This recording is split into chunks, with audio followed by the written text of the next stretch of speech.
সিদ্ধিরগঞ্জে ধর্ষক ছেলে আসিফকে ছাড়াতে পিতা শামীমের তাফালি। গর্ভপাতের অভিযোগে ধর্ষক আসিফ গ্রেফতার।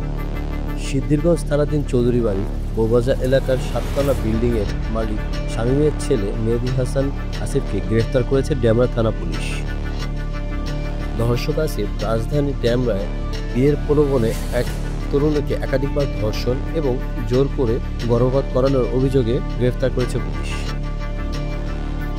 ডেমরা থানার ভারপ্রাপ্ত কর্মকর্তা ওসি মোহাম্মদ মাহমুদুর রহমান বলেন, প্রায় 2 বছর আগে মেয়েটির সঙ্গে আসিফের পরিচয়, পর তাদের মধ্যে প্রেমের সম্পর্ক গড়ে ওঠে। বিয়ের প্রতিশ্রুতি দিয়ে আসিফ মেয়েটিকে একাধিকবার ধর্ষণ করেন। সর্বশেষ ডেমরা স্টাফ কোয়ার্টার এলাকা থেকে সিএনজি চালিত অটোরিকশায় তুলে অজ্ঞাত স্থানে নিয়ে তাকে ধর্ষণ করা হয়। ডেমরা থানার পুলিশ জানায়, ভুক্তভোগী তরুণী বুধবার রাতে আসিফের বিরুদ্ধে মামলা করেন। বুধবার রাতে সিদ্ধিরগঞ্জের চৌধুরী বাড়ির বৌবাজার এলাকা থেকে আসিফকে গ্রেফতার করা হয় ও আদালতের মাধ্যমে তাকে কারাগারে পাঠানো হয়।